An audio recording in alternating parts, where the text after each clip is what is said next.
This works. There you go.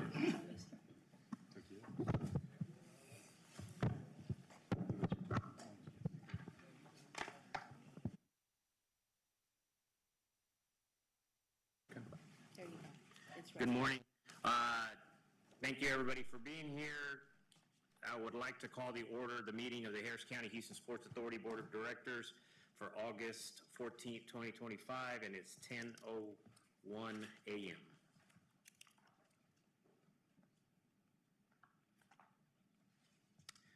Right, our first agenda item is just looking over the minutes from our last meeting that was held on July 8th, 2025. Ask our board if you could review, if you haven't done so already, review the minutes from our July 8th meeting and let me know if we have any needed changes. If not, I would ask for a motion to approve. We have a motion to approve the minutes. Do we have a second? We have a second. All those in favor say aye. Aye. Any opposed? All right, the motion passes and the minutes are approved. Thank you for that. Moving to public comments. Mr. Walsh, do we have anybody signed up? Yes, Bishop, we have one person signed up, Mr. Jacob Clementic. Jacob, come on up. You have 3 minutes, buddy. 30. Not 30, 3.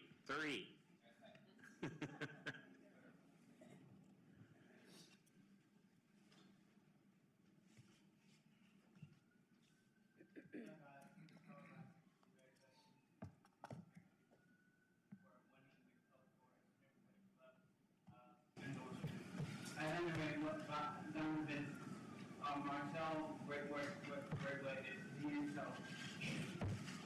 he's not going to get this present for me, and it's that I bought at the Littleton Expo at the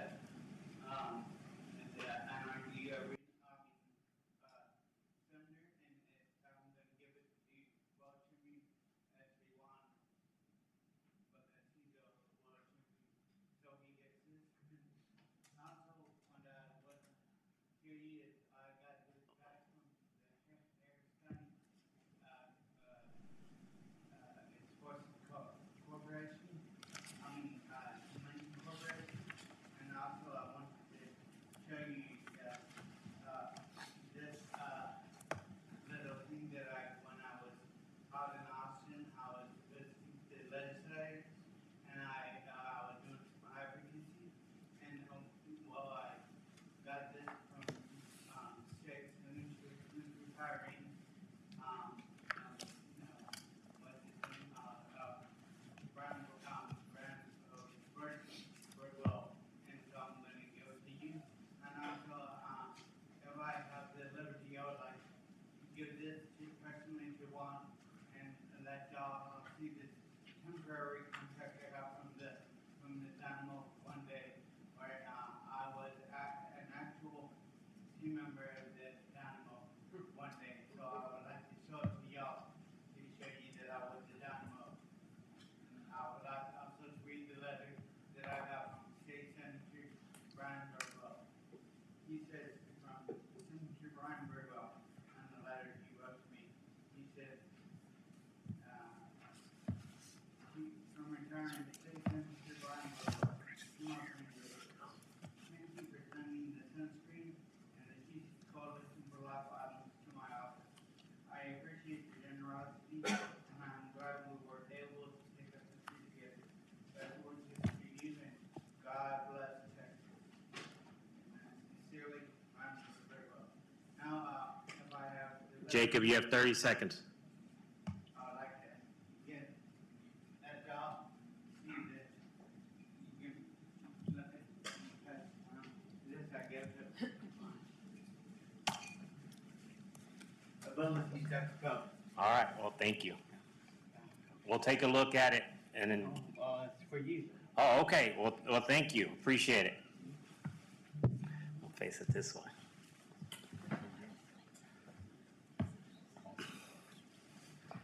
All right, thank you, Jacob. Appreciate it. We'll give it back to you after. We'll give that back to you after the meeting. And thanks for the Astros cup. And just so the record is clear, it is empty. There's nothing in there. So it's, appreciate anybody else signed up?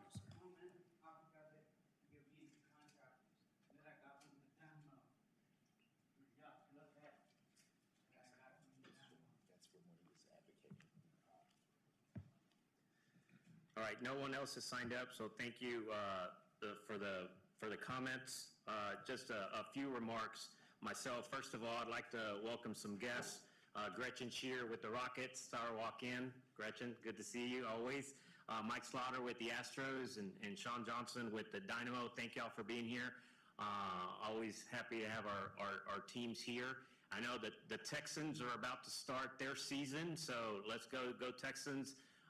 Great schedule. Looking for great things from the Texans this year, and a lot of excitement. A couple of other things. I know it's going to be on the agenda later on, but I just wanted to personally have a huge congratulations and kudos to the Sports Authority team for the AAU Junior Olympics. I was able to go out to the Jar Jar Brown and to the stadium a couple times, and I know Director Newport, Rose, Burke were also out there, at least the day that I went, and it was an amazing event. Not only for the students and their families and the coaches and the 60,000 plus people that visited our community, but the staff did an amazing job putting that entire thing together, from marketing, from logistics, everything. So I, on behalf of the board, wanted to personally congratulate the entire team and thank the entire team for an amazing job well done. And so I just wanted to give them a round of applause. Mr. Chairman, may I make a comment Sure. on that point?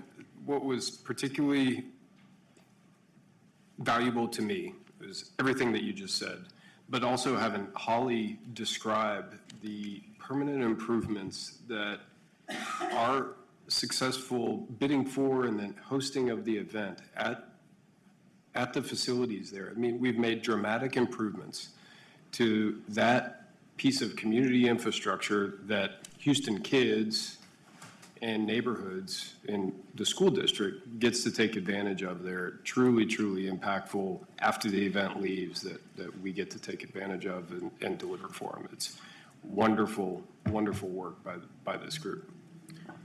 Yeah, no, I agreed. I mean, to that point, I mean, we've helped, the Sports Authority in partnering with that school district has helped put streets and parking lots, the entire Wi-Fi, the scoreboard for that stadium, and partnering with them, they're agreeing to host and working with us, and in turn, we assist them in developing that stadium for other events that they could use. But it's and I will tell you, speaking to the coordinators, they use Houston as an example of what other cities they would like to be. And it's not even close. In fact, they use our marketing material. They'll cut out the Houston part and try to paste the other cities there because our stuff is so good. So again, Ryan, congratulations to you and your team and the staff. I know a lot of them are here and we'll hear it more, but it's just an amazing job. And the pictures that I saw on social media and the faces of the kids, amazing. The social media front, incredible. I mean, the reach of it, hundreds of thousands, and just seeing the difference in that whole space is very significant, Ryan. So to the team, congratulations, and great smiles, as our chairman said, on these young athletes. Thank you. Mr. Chairman, I think we have some other folks that would like to speak, and if they didn't sign up, I did ask Attorney Trevino what the process was, and she just said show up. So they've showed up. All right, so who's speaking on behalf of that organization? All right, well, you have 3 minutes. We'll open that back up for public comments and they walked in. Thank you, sir. Appreciate that. Sure. My name is Francesca. I'm with we're here today. Louder, Francesca. Can't hear you.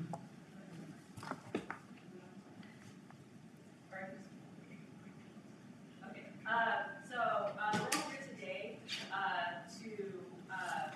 to talk about stadium workers, right?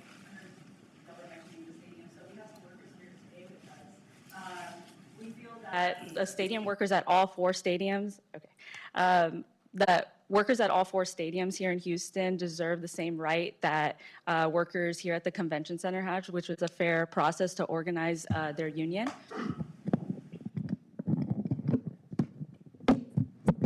Okay, thank you. And over the past few months, we've been talking to workers just out in the streets, doing surveys, having conversations with them to learn about the real struggle that they're facing due to the low wages that they're being paid at the stadiums, due to very little hours that are provided to the workers, and just lack of benefits in general. So workers are living check to check. They're having to work multiple jobs just to survive. Houston, cost of living is going up, as we all know. So workers are barely making it while working for these very profitable companies here in our city. So we've been to City Hall, we've done press conferences, we've brought it to the city's attention. So we want to bring it here as well to bring it to you all's attention. So you'll be hearing from a few workers today that, you know, are living these struggles every day, just trying to make it and feed their families and not have to make those decisions between paying the bills and putting food on the table. So I would like to invite, we have 3 speakers today. So I would like to invite Marcela Zaleta to come and share her experience. And I'll have to translate for her too. So I'll be up here. Not to cut it off, but you got about a minute, so you're going to have to squeeze those in. Oh, we only have 3 for all 3 of our speakers? 3 per person? Okay. So is this a different person? It's a different, I'm Okay. just to translate for her. Thank you. I'm sorry, what was your name again? Francesca Caraballo. Okay. And if you could state your name when you speak. Thank you. Buenas tardes, mi nombre es Marcela Zaleta. Trabajo para el estadio de Toyota y Shell. Entré ganando $11 la hora. Después de un tiempo, hace 2 años, ya gano $14.50 la hora. So, hi, good morning. My name is Marcela Zaleta. I work at Toyota Center and Shell Stadium. I started working there making $11, and after a few years, I went up to $14.50. Trabajo en el área de suites. Hago la comida para las suites. Pienso que los sueldos no son justos y es por eso que ahorita nos hacemos presentes. Tengo un tercer trabajo en Hilton América y hago también taquizas para eventos. So I do not believe that the wages are fair at these jobs. That's why we are all here today. Because of how little I make, I have to essentially work 3 jobs. I work at the Hilton Americas, and I also have my own catering business on the side. Casi no estoy presente en la vida de mis hijos por estar trabajando. Hago esto para tener una vida digna para ellos y para mí, pero creo que no es suficiente el salario ahora mismo para tener a mi familia bien. So because of this, I don't feel like I'm present in my kids' lives. So because I have to be working so much, essentially, and that's why we are fighting to win a better living and better wages. Se puede decir que los precios en los estadios han aumentado, pero nuestros salarios no han visto ese aumento. And also you can see that the prices of the food that we sell at the stadiums have gone up, but yet our wages have stayed the same. Muchas gracias. Thank you. Gracias.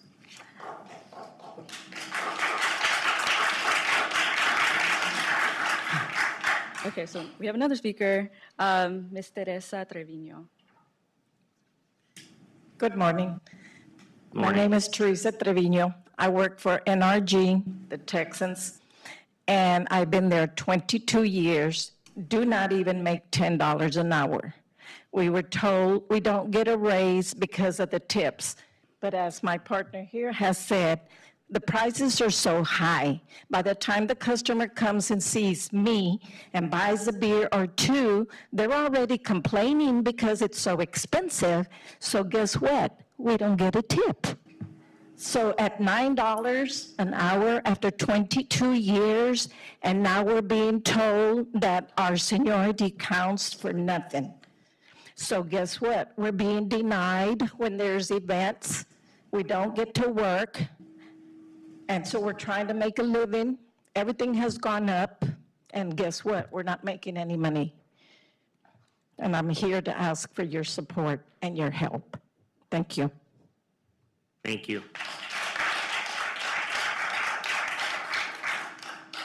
Okay, and we have our final speaker, Marcos Mendoza.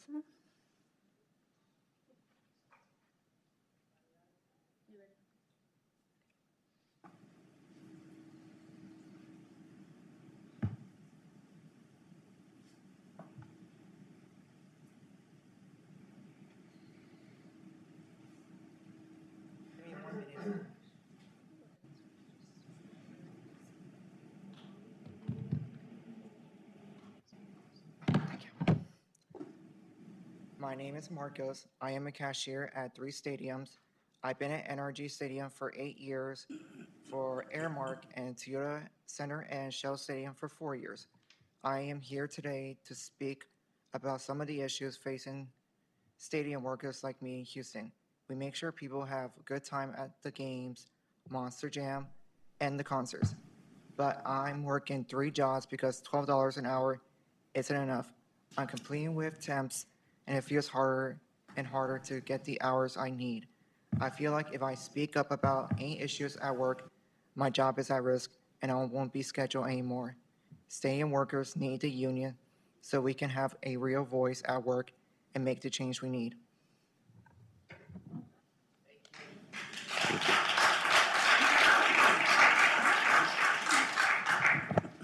Thank you. Any other public comments?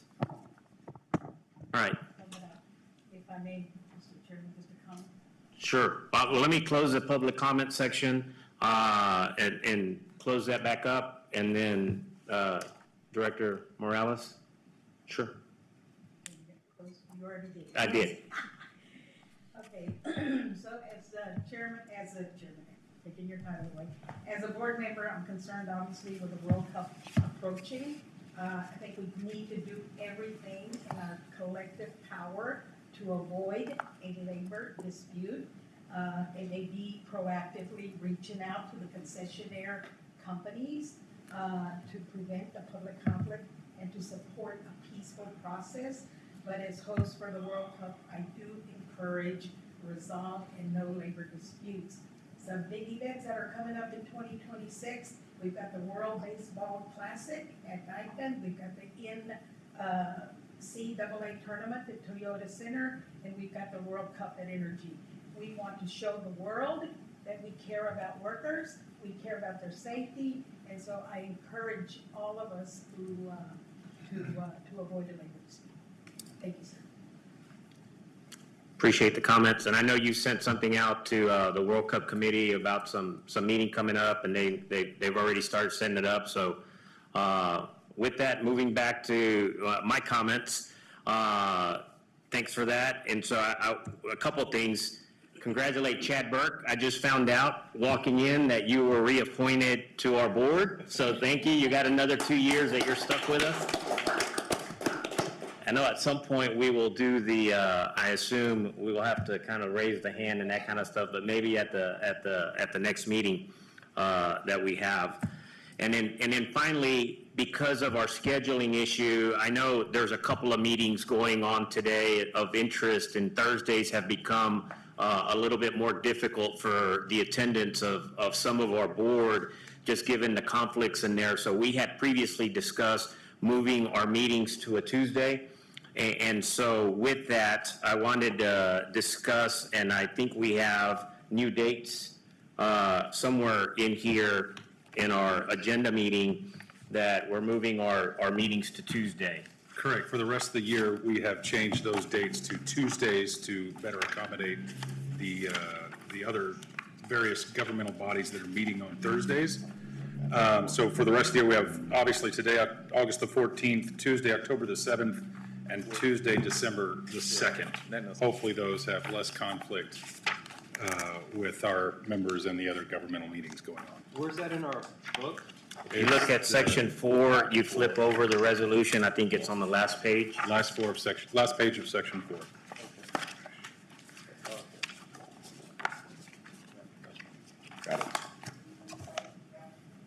So given that we had previously voted on the prior dates, I'll ask for a motion to change the remaining dates to those listed in section 4. So there is a motion. Do we have a second? Second. We have a second. All those in favor say aye. Aye. Any opposed? No, so the motion passes, and the dates for the future Board of Directors meetings for 2025 will be as listed here and will be circulated to the public so everybody's aware of them. And it's just a note, Mr. Chairman, for the rest of the board as well. We'll bring back in December a list of the 26 dates for your review and approval, so more to come. All right, with that, I'll turn it over to Ryan for the Chief Executive Report. Yes, sir. Thanks, Mr. Chairman. A list of things today. First, I would like to start with a legislative update from Colin Parrish with State House Consultants. Colin? Hello, Mr. Chairman, Directors. My name is Colin Parrish, and together with my partner, we're privileged to help you track and monitor legislation and various other administrative actions in Austin. So it's good to be here today to give you a brief update on what's going on in Austin. There is a special session underway. This first called special legislative session is scheduled to end on Tuesday.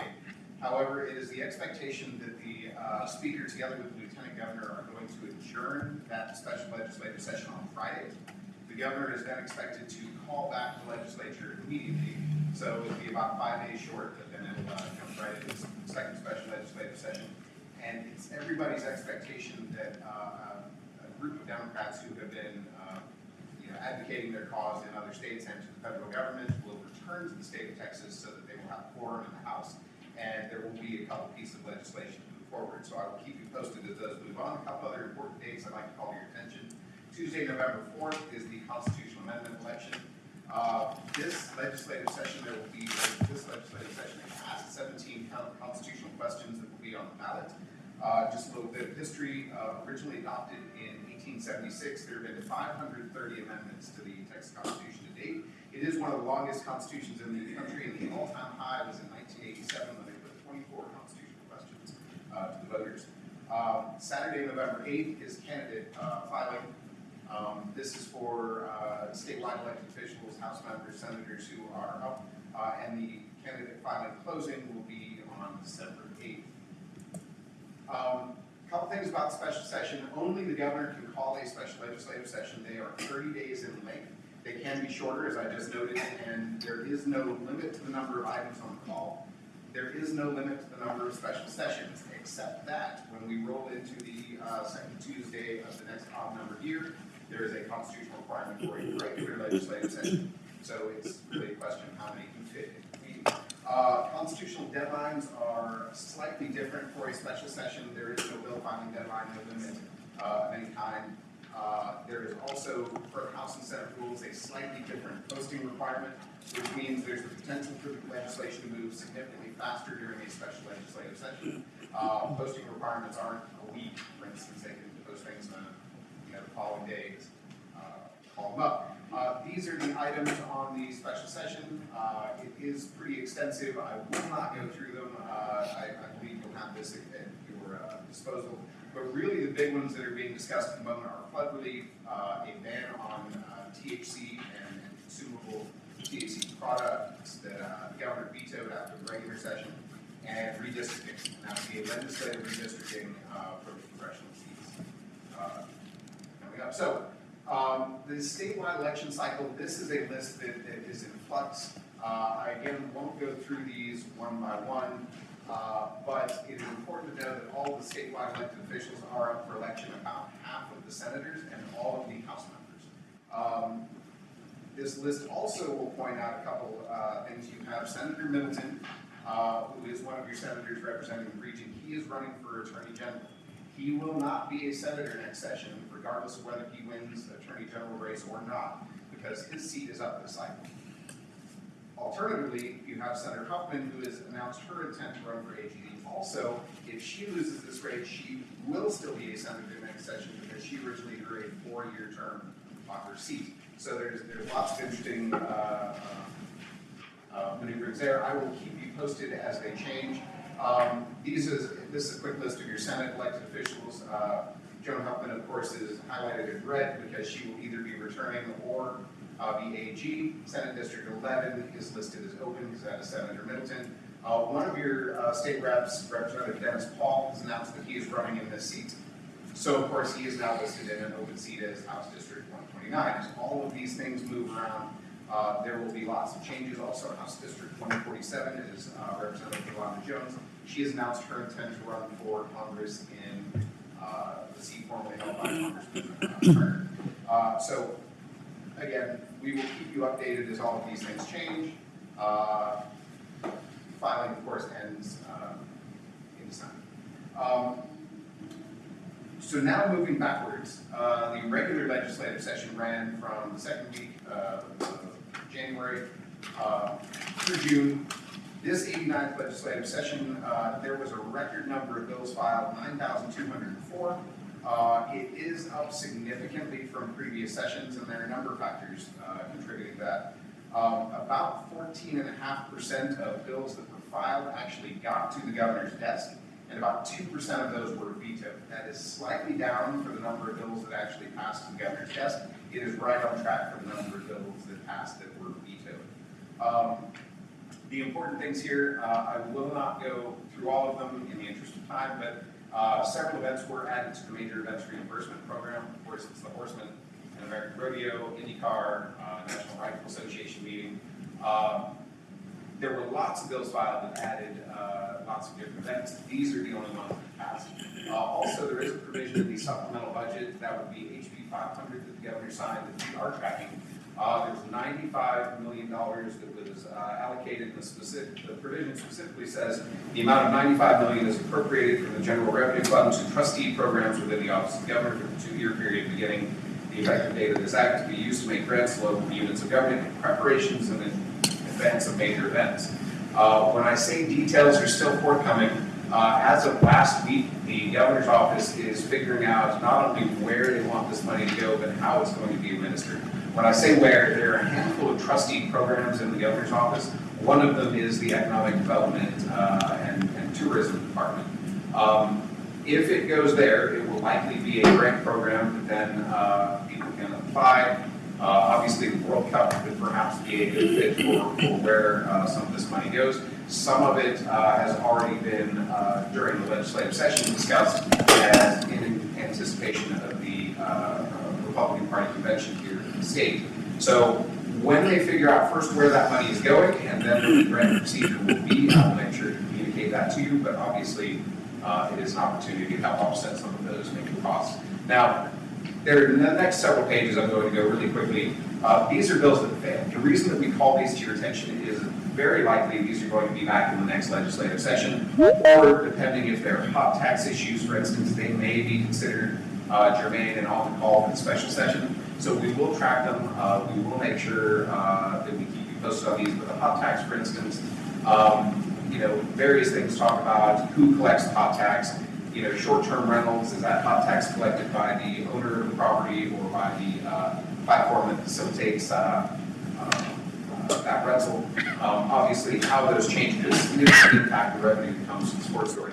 Peer-to-peer car sharing, similarly, entities like Turo that allow peer-to-peer car sharing.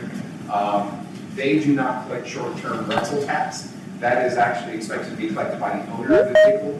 And so there's a question about should that be transferred to the platform to help increase those collections. Gambling, there were lots of gambling bills filed this session, both sports betting and resort-style gaming.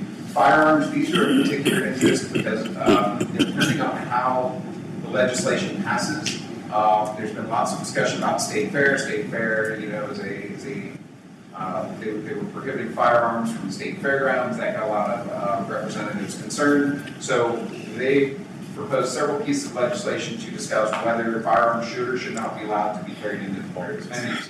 Now, public entities are at times required to allow you to carry firearms into events.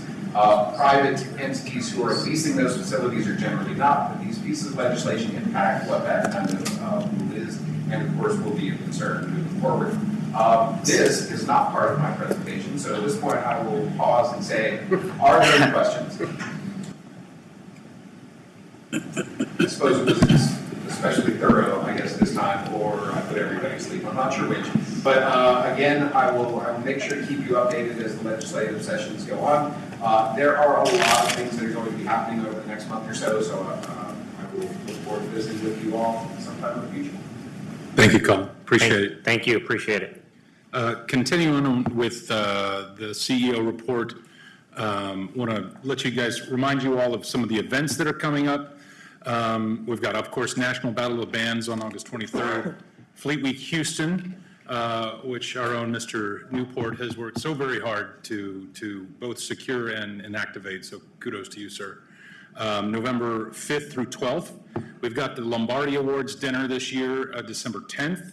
Abilities in Motion, and I don't have that exact date, but we'll send that around to you. A World Baseball Classic next spring, March 5th through 17th, and the NCAA Sweet 16 at Toyota Center, March 26th and 28th. Chris is traveling this week. Canetti is traveling this week with some FIFA meetings, so asked me to give you all a quick update. That FIFA continues to recognize the fantastic work our host committee is doing, and there's a lot more to do, but we are still well ahead of the pack nationally, and even as far as the other 16 host cities go. We continue to create and convene stakeholder groups to make sure that our community is a part of both the planning and the events themselves. And thank you to several board members, including Linda Morales, for your contributions to the community outreach aspect of the World Cup planning. Also, the World Cup volunteer effort has officially rolled out as of August 11th.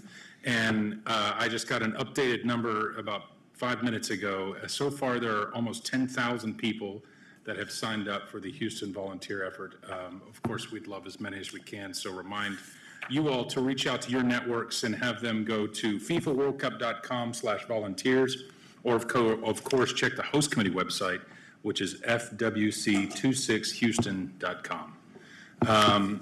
Quickly, too, is on October 2nd at the Briar Club, the Houston Business Journal, moderated by our very own friend Chandler France. Thank you, Chandler. We'll host a World Cup panel featuring Chris Canetti, John Christick, Michael Heckman, and Chris Larson. So we'll send more details to this group in case there's anybody who'd like to attend that. But count me in, Chandler. Maybe give me a discount on a ticket. Just kidding. It's a joke. Join us in that event. I think it'll be a really good time and very informative as well. So, Chandler, thanks for putting that together. Also like to congratulate our very own Juan Garcia for being named a 2025 Distinguished Alumnus from South Texas College of Law. It's a very well-deserved honor for our community. He is. He's got a lot going on. Yeah. Thank you. Congratulations on that. Only 10 years out of law school, man. Congratulations. I know. A record. Also, they haven't started with the Lifetime Achievement Awards just yet, but it's getting close. Congrats to John Coppins as well and his wife Kelly, who have welcomed a new addition to their family, Molly Coppins, who is their second daughter. So, John, if you're watching, congratulations. In other staffing news, I'm sure you all saw the email about our very own Tom Wagner and Phil Ochoa and their impending retirement at the end of this year. We thank them very much for their years of dedicated service to the authority, and certainly congrats to them. I know that they're excited to be able to spend some time, hopefully not looking at spreadsheets of numbers all day, but thank you guys for your efforts, and we'll have an event for them closer to the end of the year. And I do want to let you all know about two new recent additions to our staff. First is John Plattenberg. There he is, the man. John will be helping out Alva and Holly on both the events and the legal side. John attended Lamar High School here in Houston and played football for the USC Trojans, graduating with a BA from USC and is currently working on a master's in legal studies at Pepperdine. And I believe his wife is expecting a baby by the end of the year. So congratulations, John, and welcome aboard. We're very glad to have you. Yeah, also another very busy guy. And also Anna Macias, who is stepping into the position of controller for the Sports Authority. Anna brings extensive experience and expertise in all things accounting and treasury throughout her many years, most recently with Stolt Nielsen. She holds a BA from the University of Houston downtown and an MBA from Texas A&M. Welcome aboard to you both. Look forward to getting you guys ingrained. Welcome. And that is the end of my report, Mr. Chairman. All right. We have the AAU. Yes, sir. Next up is the AAU Junior Olympic Games recap with Blake Maniscalco. And I just want to echo your comments and the rest of the board's comments. Watching these guys work so hard for so long was very impressive to watch, especially you, Blake, being the event lead. You and Vince running out there at Turner Stadium when it's 100 degrees outside or pouring down rain. You've got your Camelback full of water. You've got your 4 radios. You've got your keys. You've got your hat. You were ready to go, and it never stopped. So watching all of you all put in the effort, our social media team, everybody, was an impressive feat to watch, and I was so very proud to be a part of this organization and see the amazing things and impact that you all had, not just for our staff, but for the 60,000 people that came to Houston for the Junior Olympics.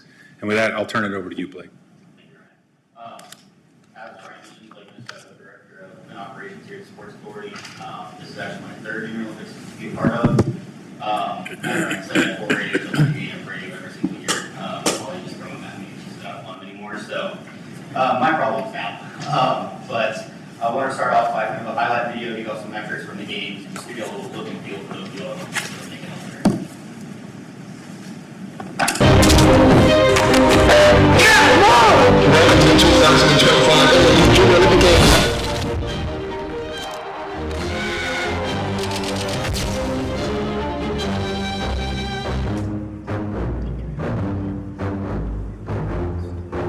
Ignition sequence start. Engines on.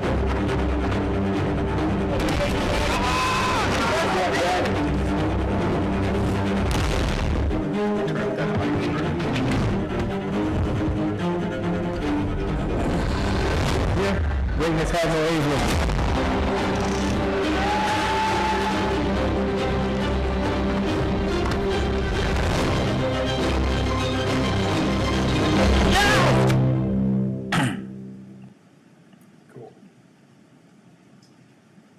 So that was a little look and feel of our event, but just kind of take a step back, give you a little bit of background on AAU, our partner for this event.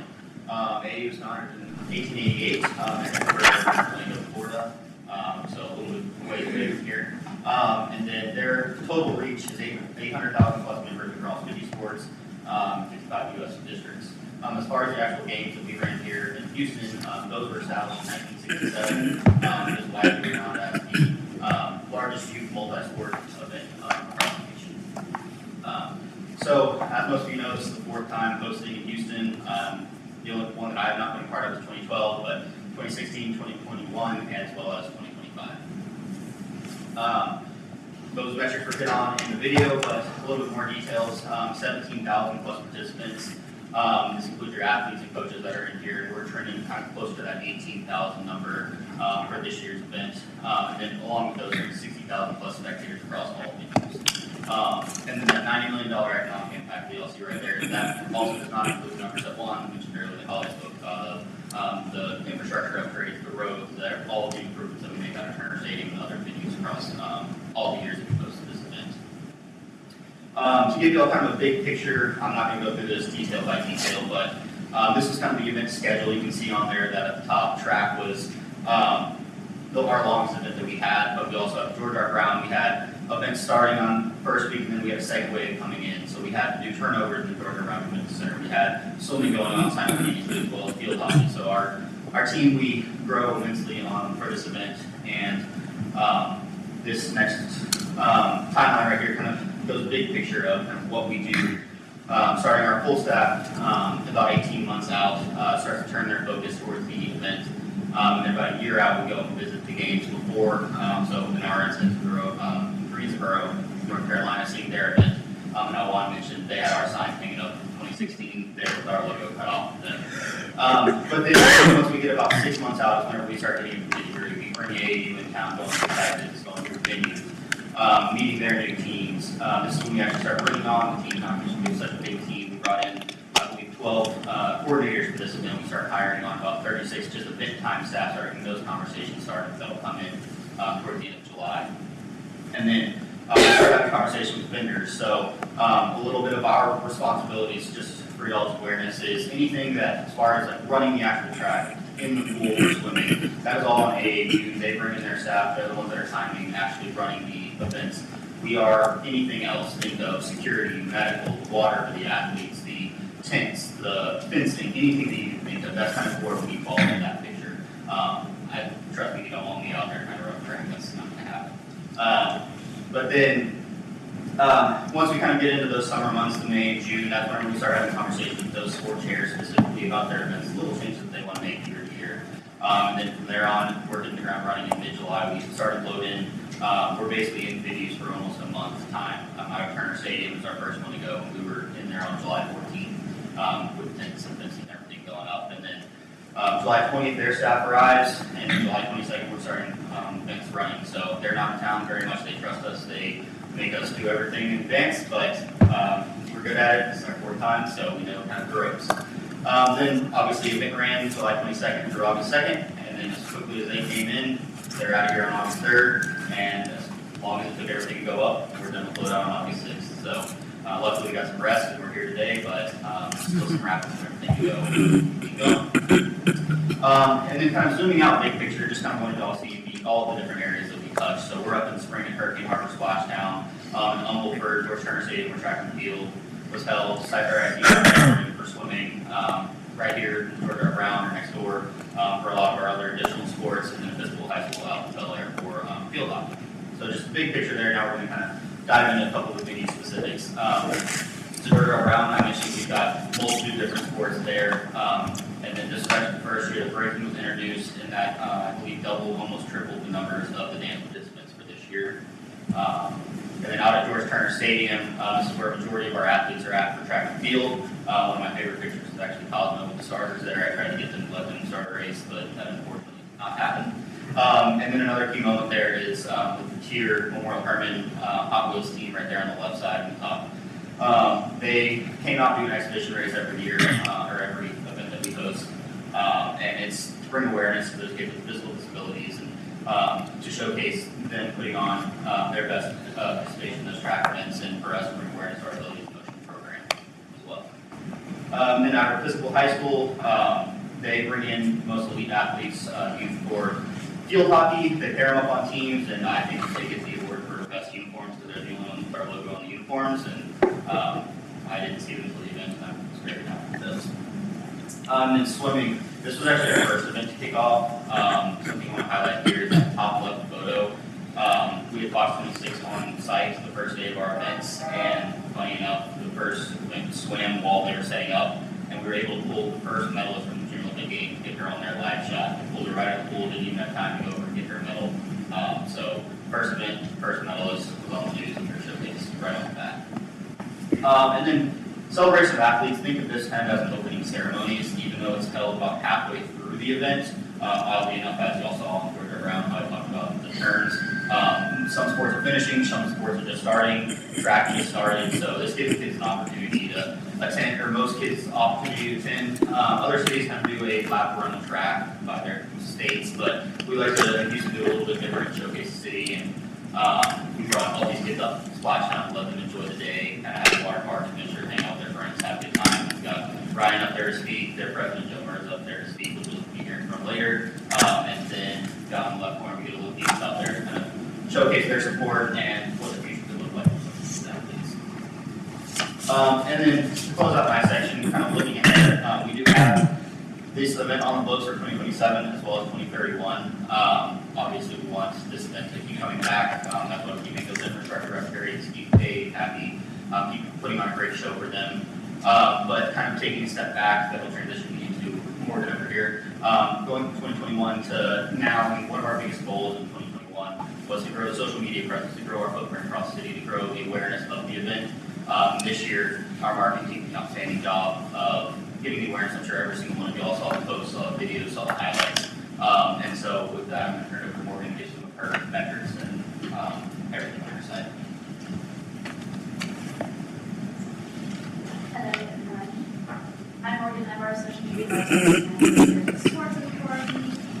And it's one of the biggest things when it came from our media communication side of this event this year. We took a look at what had been done in 21. I was fortunate enough to be able to go to Greensboro anytime they got to as well. So this was my first time actually going through and to the Olympics, but it was Sports Authority. It was great having some of that insight from Greensboro, being able to apply some of those learnings into this year. But the biggest thing was kind of talking about the athlete experience. So we really wanted to make this event feel like they were coming into this big global sports destination that we really are. So one of those big things is kind of talking about some of those things that we did. So our billboards, I think we had a total of 7 billboards that were all around town, kind of around the different venues that we were at. In the shops, kind of right down the street here, we had so many people at the Georgia Brown Convention Center. We had a lot of different digital displays that were over there. So anytime people left, they could go around and walk downtown and find different displays that showcase some of those different opportunities, as well as the Galleria Mall. So I think that's also really unique is that we actually did a survey post-event this year to kind of find out where a lot of our participants visited, and the majority of them actually visited the Galleria Mall. So having this here was huge. You kind of see in some of these photos that it's actually an athlete who was participating taking a photo there. So that's something that's really unique for that athlete experience, being able to go to the places that you're visiting while you're here and see that your event is here and making the majority of things a big event that you're participating in. A lot of the other things that we kind of did prior to the event and during the event, we wanted to kind of find different ways to tackle in the news side of things. So we got the Sports Business Journal ongoing with an article and figuring out this was before the event. So we really wanted to start ramping up the people's eyes on the event, knowing that it's coming, and finding ways to position it in different ways throughout your local media outlets. They went to the Business Journal.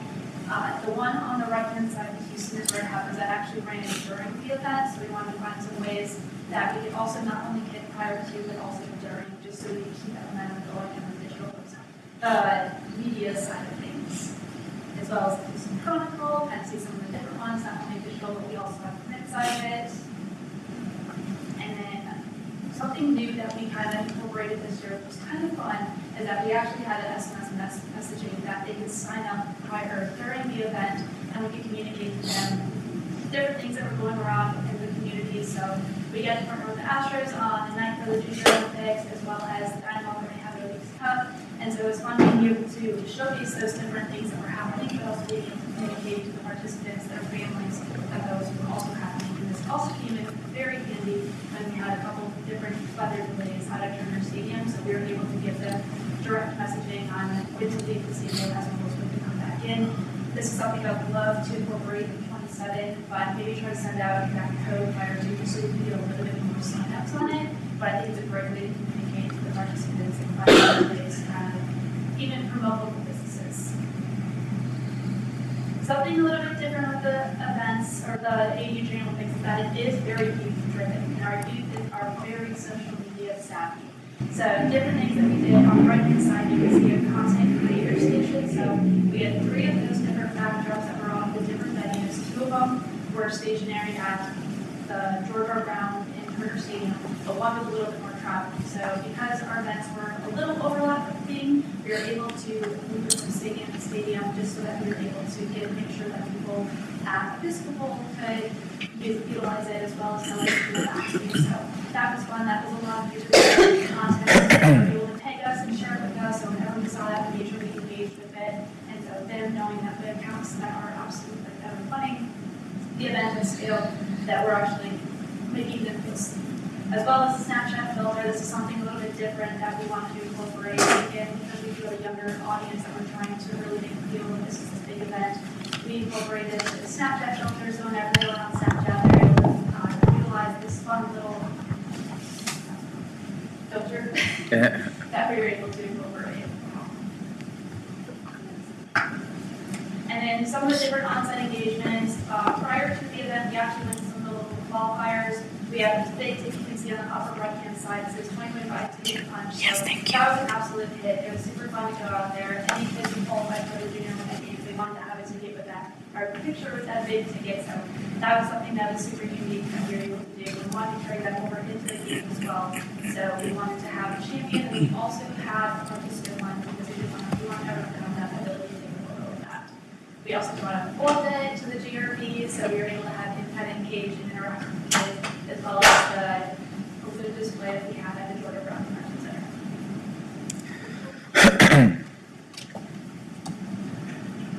Hi, I'm Rachel. I am our content coordinator.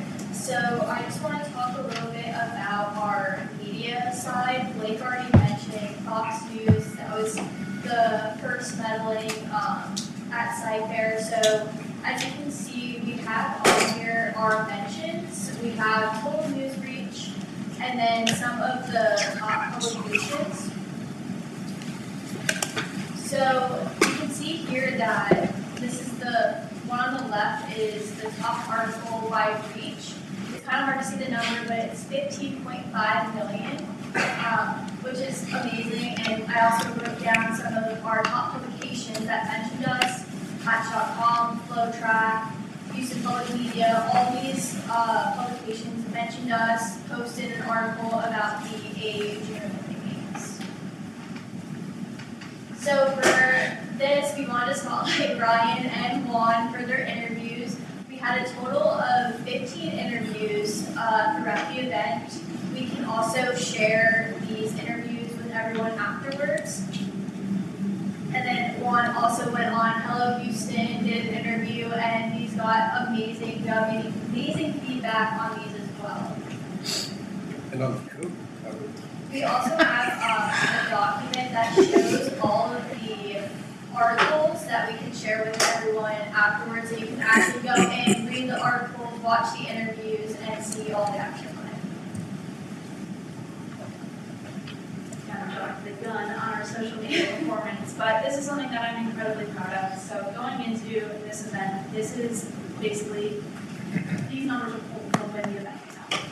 So during the event, and I want to specify that this is on the Sports Authority social media channels. This is not AAU social media channels, this is ours. So we had over 2,000 people follow us on our social media platforms, over 10 million impressions, over 126,000 engagements, and over 1.8 million video views.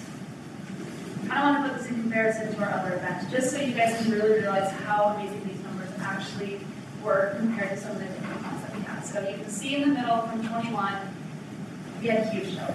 And that's not to say that because it was 21, but also just our presence that we put in front of the community, and also the athletes who are engaging with our social media presence as well. And I wanted to also throw it into the College Bowl Playoff National Championship.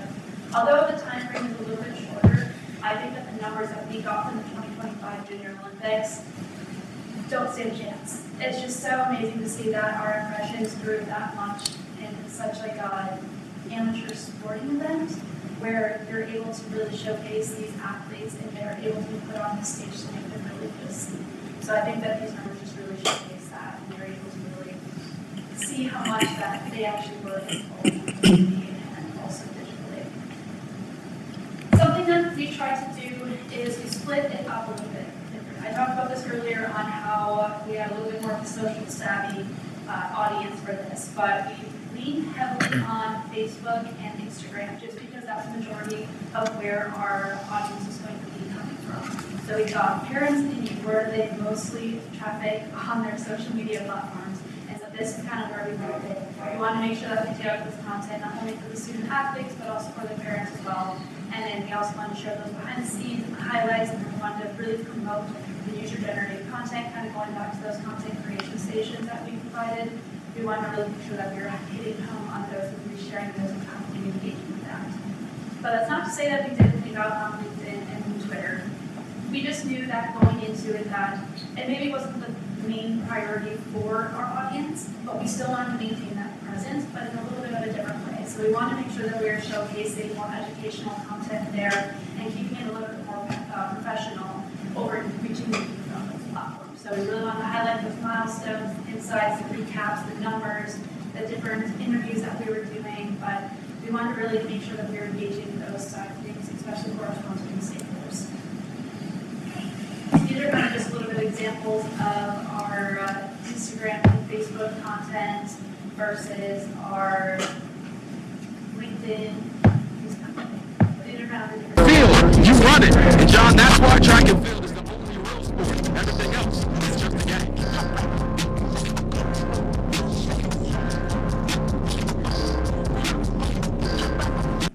But going into LinkedIn and X, like I said, a little bit more professional, a little bit longer captions, a little bit more information. Just really wanted to highlight those different pieces of the games that maybe that we weren't portraying on the Instagram and Facebook side of things. Some of our top performing content, you can kind of see here on the lower hand side, the views for the first one, 81,000. Same with the one in the middle. We kind of were just really, like I said, on the Instagram side, they're loving it. They just kept coming back for all the content, and we got so much more feedback on our social media, which is great. So some of this, I know it's been hard, but I want to make a document with all the feedback that we got on the social media, just so you guys can really see all the different things that the community online was saying during this. And it was a lot of fun being able to see them coming with all this positive feedback and ways that we were able to engage with them on the digital side of things. But not only on the online presence that we had some good feedback, like Blake mentioned, we were already going to hear from President Verza next, his feedback. My name is Joe Mirza. I'm President and CEO of the Amateur Athletic Union. I want to take a minute to thank everyone in Houston for the outstanding work and the great hospitality that was given to the AAU Junior Olympic Games. Houston has set a new standard for the Junior Olympic Games, and the amazing hospitality, the wonderful facilities, the great effort by the staff, and the great city itself and the people of Houston were just amazing and incredible. I want to take this opportunity to thank Ryan Walsh and Holly for the phenomenal effort that they put forward for us. The signage, just the hospitality that Houston gave us was absolutely incredible. I personally am looking forward to coming back to Houston as often as I can. Thank you kindly for everything that you've done for us.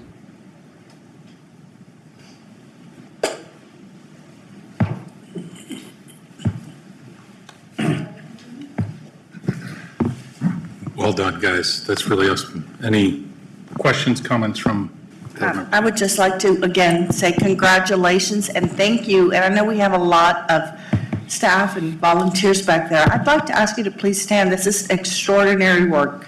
Please, all of you stand, take a bow. Thank you. I see a couple of you still sitting down. Don't die. Thank you all so much. What a tremendous lift. This is absolutely phenomenal. It's a lot of hard work and a lot of time, and that you were able to capture the absolute numbers and the impact you're having in the region, the economy. Thank you, and congratulations to all of you. Go around the table. Any other? Chad? Yeah, just a quick comment. I want to echo what Chris said, and hearing Holly really walk through the capital investment improvements we've made to that facility, which makes us competitive for this over and over, and probably leads into us being able to secure this in the future. Fantastic job. Quick question. I'm not sure who to ask, but have we run an economic impact yet for this, or is that kind of post? Are we still waiting on the numbers?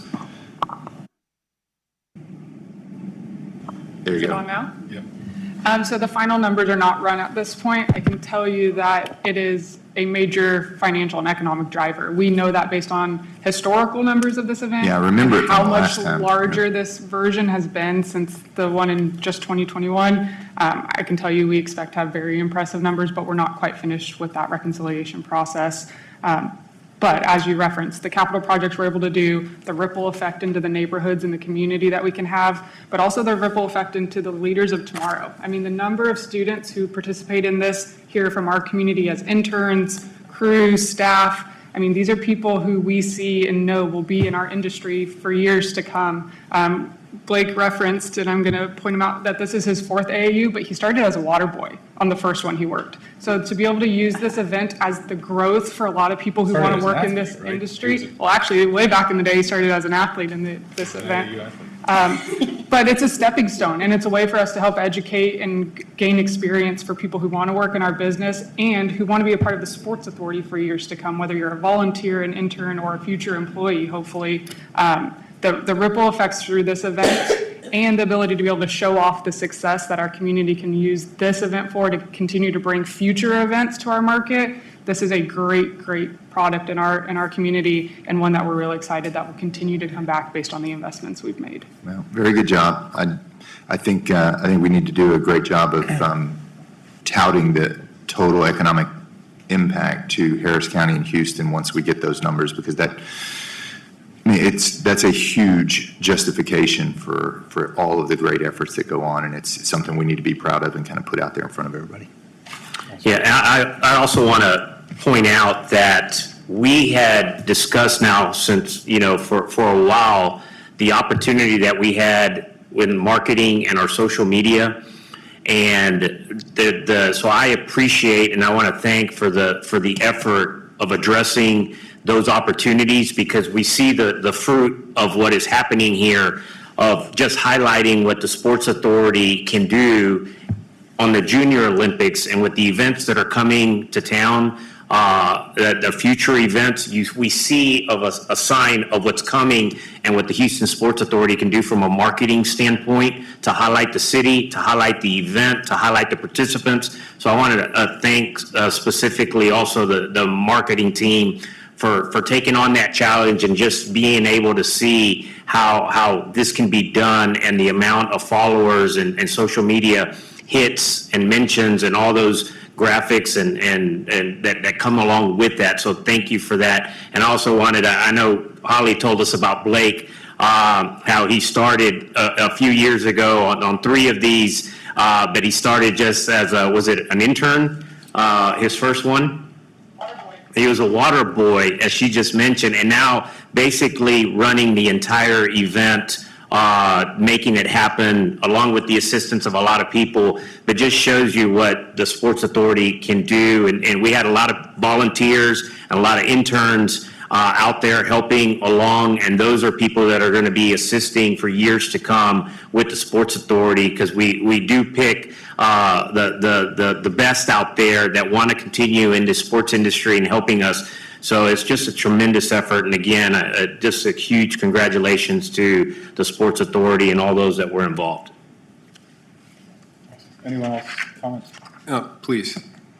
This has gone on for a minute, but I think it's a worthwhile investment to dwell on this. I just wanted to extend the kudos, but from a mildly different perspective, just to the team, and Ryan, to you.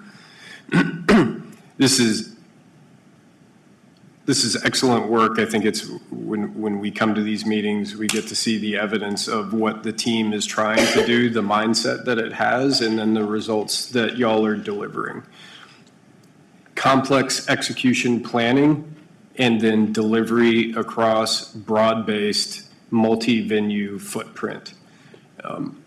That clearly demonstrated, due to the creativity and willingness to try something new, but think through it well, we don't get that expansion of reach and followers and social media impact if the execution doesn't go seamlessly. But y'all being willing to try something new, the Snapchat filters, other things, extend yourself, but think through it well enough to deliver the results that you spotlighted here. Each of those, obviously, that's a credential for any other event that we want to apply for, makes us more competitive in that market. But importantly, given the financial performance of events like this, generates positive return for the community, but also the authority. And as we build these capabilities, demonstrates to the real engines of our ability to host these global events, we can do more in partnership with the teams to attract worthwhile investment from event sponsors with these assets that we're bringing that can be paired with the tremendous capabilities that our team partners have. Y'all are building through execution across all functions at the authority, a flywheel for us that I think we all hope to see and expand. We can't help but do things bigger and better as y'all execute in the way that we're seeing a summary of here today. So well done, as everybody else has said, but keep at it. This is exceptional. Any other comments from board members? Awesome. With that, we'll move on to Finance Committee. Yeah, Chad, I think the floor is yours. I am not Tom, but I will go ahead. So I hope everybody had a chance to look at your packet. You'll find in tab 7 the financial report, kind of year-to-date numbers. I'm going to keep this really brief so we can move on, but if anybody has any questions, throw them out there and we can dive into them. So the July 31st year-to-date financials reflect that the revenue does exceed our budget by $890,085. This is primarily a result, if you're diving into the line items there, a result of event reimbursement from the state and a very strong performance in our investment income. If you are looking for kind of anomalies to query, July's HOT and MVR tax were down over expectations and down over 2024. As y'all know, HOT and MVR tax is driven by folks that come and visit and go to our events and things like that. So you have to really kind of dive into what was happening last year during the months that preceded the July collections to understand. And when you have concerts and things like that, it can fluctuate year to year. Our rental income is also down that you'll notice, but this is strictly just a timing issue, and those funds will flow. We know what those numbers are going to be, so not really concerned about that. So overall, as mentioned, $890,000 ahead of budget year to date. Also worth noting, total expenditures are within the budgetary amounts, and probably as important as anything, our debt service obligations are fully covered for the fiscal year 2025 as of the end of July 31st. So we're good to go. Money that we continue to collect moving forward obviously grants us opportunity in the future to extend new money to our stadiums. So we're in good financial shape. We're going to keep an eye on that HOT and MVR tax. I always kind of like to track that to make sure that people are still traveling and staying in our hotels. So other than that, any questions? Why is the professional fees so much? That was another thing that I saw. I immediately wrote back, and I'm going to flip this to the bosses to my left, but I think my initial reaction to that was probably because of some of the transition and some of the audits and things that we have had looked at, but I will flip that. No, you're exactly right. That the professional fees included the internal compliance review as well as the Miller Grossbart advisors on the finance side. So those two increased our professional fees for this fiscal year. Is that going to continue, or? No, those are one-time kind of expenses. a one-time, really to take that inner look at everything during a transition when we have new leadership coming in. So I think that's generally what that was for. Correct. You may recall, it's been probably early on in the year, one of the first ones, we approved the budget expense for incurring those. Remember, for the accounting or the internal review was a maximum of $250,000, which we approved, and then on the accounting side, it was a maximum of $50,000. So those kind of line items are currently hitting, and that's the additions there. Okay, thank you. Good deal, though. Any other questions? All right. We need a motion to. Yep. Just looking for a motion to approve the financial report. You want to make the motion? I'll second it. I will make that motion. Second. So we have a motion to approve the July 31st, 2025 accounting report, and we have a second. Any further discussion? Question? Hearing none. All those in approval? Aye. Any opposed? All right, then it passes. Thank you. So moving forward, I think it's still. Yeah, so item 8, discussion, review, and approval of the fiscal year 2025 annual audit report. We are still, we have the draft audit report. I think everybody's had a chance to review that. We are still expecting the final audit report shortly, probably over the next couple of weeks. As we stand right now, there are no changes from that draft to the final, so we expect it to be the same. But we will not approve that until we get the final. So we're just kind of in a holding pattern right now until we get the final. So I think that's where we're at. So assuming that we're not going to take any action on item number 8 at this point until we get the final report that we can all look at, review, and sign off on. Correct. No vote necessary.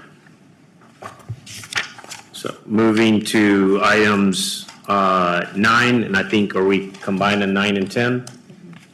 Yes, sir. We're going to take 9 and 10 together just out of convenience. But we are moving the AAU event contract and certain funds related to that event to the Sports Authority Foundation as part of the efficiencies that we're putting into place and the ongoing cleanup efforts to modernize both the authority and the foundation. It's an administrative function that is consistent with the mission and function of the foundation as it supports the authority. All right, so this was circulated regarding that, the movement of the, as Ryan described. Any further questions regarding that issue? Not a question, Mr. Chairman, just a quick comment. Just that appreciate the thoughtfulness put in. It's admittedly a bit of hygiene, but it's in discipline, but it's important. And appreciate the foundation board's willingness to take on adjustments to some of the things that can be done to apply the discipline that we've been applying here at the authority over low-hanging fruit items on the foundation side. So administrative item, but important nonetheless. Thanks very much.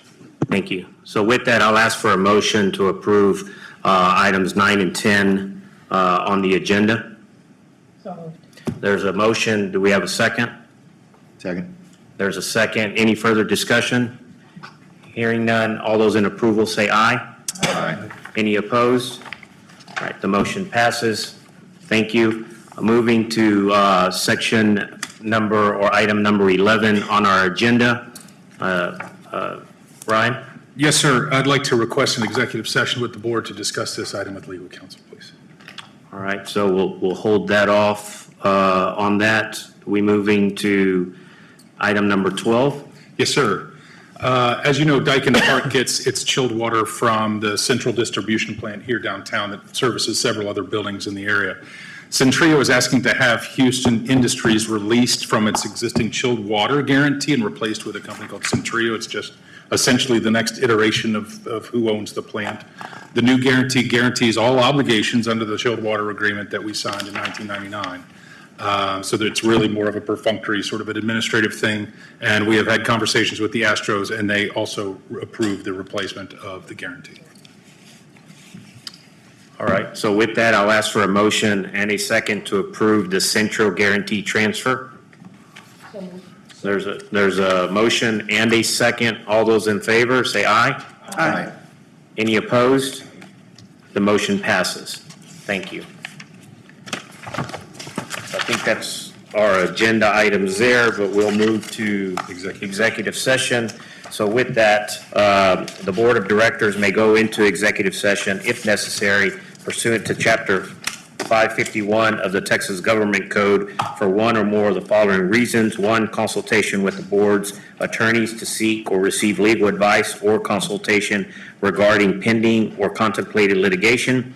The Board of Directors may announce that it will go into executive session on any item listed on the agenda if the subject matter is permitted for a closed session by provisions of Chapter 551 of the Texas Government Code.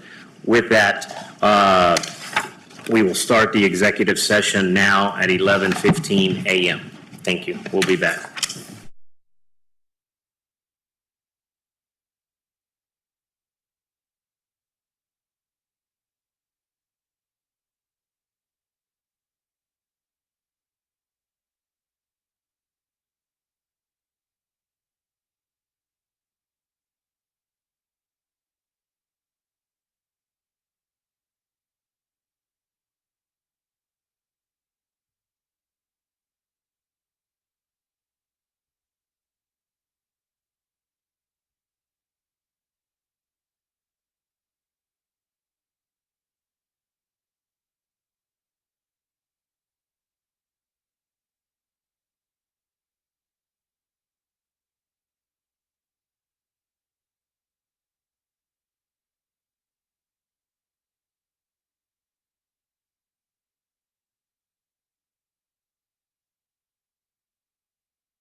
And we are reconvening from executive session back into open session.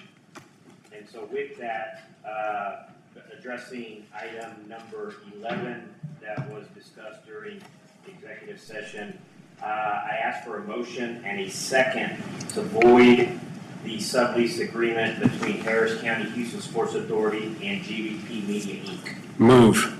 So there is a motion. Do we have a second? Second. There is a second. All those in favor say aye. Aye. Any opposed? The motion passes. Thank you. With that, I think I'll open it up to any comments for any other directors on any other subject. All right, hearing no comments, I want to thank everybody for their attendance. I'll ask for the next board meeting is Tuesday, October 7th, 2025. Obviously, we'll send an agenda and any further updates before that meeting. But with that, I'll ask for a motion and a second to adjourn this meeting. So moved and a second. All those in favor say aye. Aye. And no opposed, so the motion passes. All right, thank you. The meeting is over at 11:38. Thank you, everyone.